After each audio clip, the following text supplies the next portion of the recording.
फ़ायज़ा जी ज़रा मुझे बताइएगा, जो इस वक्त बातें राना एहसान अफजल साहब बड़े पॉजिटिव हैं इस चीज़ को लेकर, लेकिन क्या वजह है कि बड़े सीनियर रहनुमा जो थे वो पीपल्स पार्टी छोड़ के नून में जा रहे हैं? मैं देख रहा सेनेटर वकार, मखदूम मुबीन आलम, मसूद आलम, क्या वजहात हैं? ये हवाओं का रुख है या ये लोग आए आपके पास हवाओं के साथ? वकार तो मेरा ख्याल है काफ़ी देर से इनएक्टिव है पार्टी के अंदर, तो अब उन्होंने लेकिन नून ज्वाइन की है। हाँ, वो उधर से बलूचिस्तान से ही हमेशा सेनेटर बनते हैं। ठीक। और मेरा ख्याल है अगर वहाँ से ज्वाइन कर भी ली तो कोई ऐसी बड़ी बात नहीं। ठीक।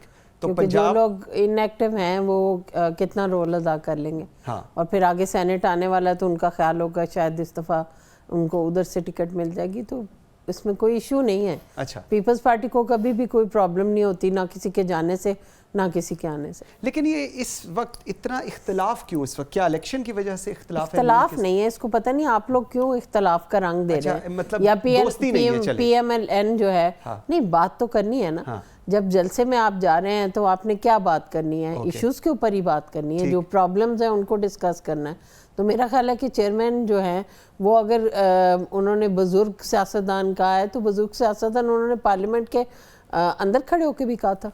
याद होगा आपको उनकी जो स्पीच थी, उसमें उन्होंने कहा कि हमें रिवायती सियासत से हट के एक नई सियासत की ज़रूरत है, और हमारे जो बड़े हैं मियां नवाज शरीफ साहब का और अपने वालिद साहब का नाम लेके उन्होंने कहा कि आप लोग हमें एक अच्छी सियासत दे के जाएँ, वैसे में हमें वो गंद और वो कीचड़ ना दे के जाएँ कि हम उसमें सरवाइव ना कर सकें और हम उसी तरह पाकिस्तान को मुश्किलात में छोड़ दें। ठीक। तो ये चीज़ जो है ये चेयरमैन तो बहुत अरसे से कह रहे हैं, और अब अगर बड़ों को किसी को गुस्सा लग गया हो तो मैं समझती हूँ कि गुस्सा नहीं लगना चाहिए। देखिए, उन्होंने ये बिल्कुल कहीं भी नहीं कहा कि सब सियासत छोड़ दें, सिर्फ मैं करूँगा सियासत।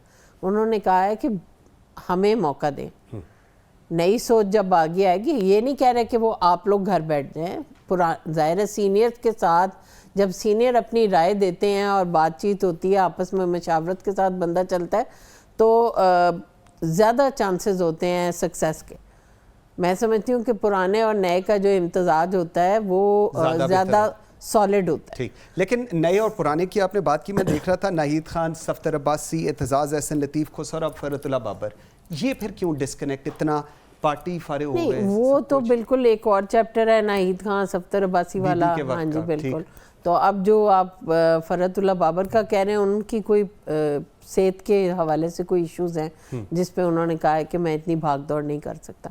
तो ज़ाहिर है वो अगर उनका, हम भी सब बहुत हैरान हुए थे, लेकिन जब वो अभी कल लाहौर आए हुए थे तो उन्होंने बताया कि मेरी सेहत इस तरह मूवमेंट करने की इजाज़त इतनी नहीं देती, तो मैं चाहता हूँ कि मैं बस उधर उधर ही रहूँ इस्लामाबाद। तो ज़ाहिर है अगर आप बड़े डेजिग्नेशन पे हैं और पार्टी जो है वो इलेक्शन फेज़ में जा रही है तो आपको रिप्रेजेंट तो करना है पार्टी को। और एतजाज़ एहसन साहब बहुत बड़ा नाम पीपल्स। देखिए, एतजाज़ साहब तो हमारी सेंट्रल एग्जीक्यूटिव कमेटी में भी आए हुए थे, वो पार्टी से गए नहीं हैं।